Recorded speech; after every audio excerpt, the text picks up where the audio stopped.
Welcome back mga kaaldab. Ito na naman po ang inyong lingkod, si Mr. Destiny. At magbibigay po tayo ng pinakamainit na update po ngayon sa social media mga kaaldab. Ito yung pinaka nakakatuwa at syempre kumbaga umaayon at pumapabor naman po talaga sa atin. Lalo na nga po ngayon na talagang kitang-kita nyo naman po yung performance na pinapakita ni Alden Richards. Pansin nyo no, sa airport po, nung bumaba po si Mama Ten, kasama niya nga po si Alden Richards. Pero pangalawa, nauna pong dumating si Alden at sumunod lang po si Catherine. Pero hindi po sila sabay pumasok sa Cebu Pacific mga kaaldab, na kung saan syempre alam nyo ng first class yung sasakyan nila, di po ba? Kaya ang tanong, sino na nga po ba ang nauna at kumbaga bakit nga po ba hindi pa sila nagsabay? Eto, real talk yun mga kaaldab. Alam ko marami na naman magre-react, marami na naman magko-komento. Nako Mr. Destiny, sinasabi mo na namang si Mengay ang kasama ni Alden Richards, kaya hindi si Catherine ang inuna niyang lapitan o hindi niya hininta o bakit hindi niya hinintay. Pero bakit sa isang video ay magkasabay na po sila? Well, syempre mga kaaldab, kumbaga magkaiba lang po yung upuan nila, pero nung papaalis na sila, syempre yung iba may kanya-kanya na, di po ba? May kanya-kanya ng hotel na pupuntahan. Oops, issue na naman yan, Mr. Destiny. Hindi, real talk to. Makikita nyo po doon sa may unang video na in-upload natin, si Mama Ten. Pero hindi siya kasabay na pumasok at pumunta sa mismong sa loob, di po ba? Parang may inaayos pa si Mama Ten. Pero pansin nyo mga kaaldab, pagdating niyan sa Cebu, hindi, sinasabi ko lang po ito para lang po klaro. Alam nyo naman po na kapag ang pinag-uusapan natin ng Cebu, talagang memorable po yan, lalo na po sa Aldab Nation. O baka sabihin nyo, ako, paulit-ulit ka na naman, basta binabanggit ng Cebu. Ito po kasi yung talagang tumatak noong 2016. Talagang masasabi natin na marami ang natuwa, marami ang kumbaga naging masaya ng mga panahon na yan. Tapos na-interview pa po sa 24 oras, di po ba? Tapos nagpadala pa po ng lechon si Lola Linda sa Eat Bulaga, na kung saan hindi mo makakalimutan. Kaya nga po sabi ni Alan Kay at ni Jose, dapat lagi nang pupunta sa Cebu sila Mengay at si Alden. Kaya lang, syempre matagal na yan, di po ba? 2016 na yan. Sasabihin, lagi nila sinasabi, ako, may asawa na si Mengay, Mr. Destiny, at si Alden Richards. Karelasyon niya ngayon si Catherine. Dapat tigilan nyo na, dapat respetuhin nyo na lang po si Alden, kasi si Alden naman po, kumbaga, tahimik na.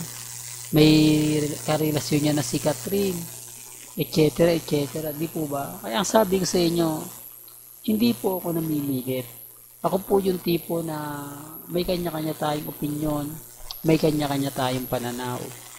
Basta sa akin lang naman po, kasi kung ano lang po yung nababasa ninyo, napapanood ninyo, napapakinggan, yun lang naman po yung ihahatid natin. At yun lang naman po yung pag-uusapan natin.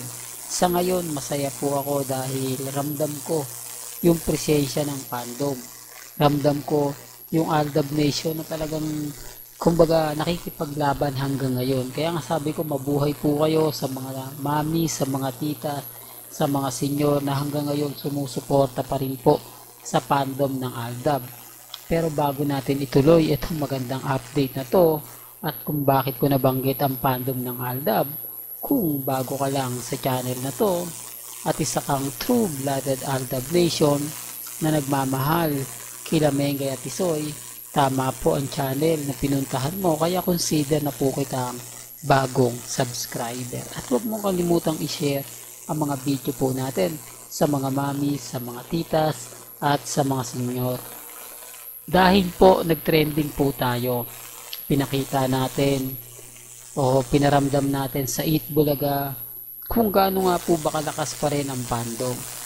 Isa po ito sa malaking sampal sa Itbulaga. Di po ba? Lalo na nga po kapag nababasa nila at nakikita nila. Kaya nga po ako, kumbaga kampante pa rin po na mahirap po talagang kalabanin o mahirap po talagang kumbaga sabihin na wala ng ALDAB. Sa mga nagsasabing wala ng ALDAB, wala na. Kumbaga nagmistulang ano na lang po sila, fake news. Kasi hindi na, sa totoo lang mga kaaldab, marami pa pong mga silent. Sila po yung sinasabi ko sa inyo na nananahimik lang. Pero pag dumating po yung point, kumbaga magsasanib pwersa rin po yan. Nag-aantay lang po ng tamang pagkakataon at tamang panahon. Kaya nga po sabi ko sa inyo, yung mga mamis na nagagalit po sa atin, naiinis, dahil kumbaga bakit daw po ayaw pang sabihin nila Alden at ni Maine para matapos na. Kumbaga antay-antay lang po kayo. Kaya lang naman po ito ginagawa ni Alden. Dahil nga po sa movie nila ng Hello Love Goodbye o Hello Love Again. Promotion lang po yan. Tapos mapapanood na naman siya sa Jessica So. Maraming magsasabi, Mr. Destiny, ano yan? Nasa Jessica So na naman.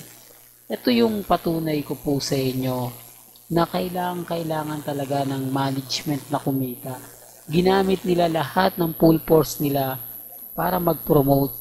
Biruin nyo, simula sa TV Patrol, kay Nelson Canlas, may party pa ng interview, tapos ABS-CBN pa, lahat pa ng network pupuntahan nila para lang mag-promote, para lang po, kumbaga, umangat. Pero okay lang po kasi yan kasi naghihingalo naman po talaga yung showbiz, yung pelikulang Pilipino. Di po ba maraming producer ang nalugi, maraming producer ang kumbaga bumagsak.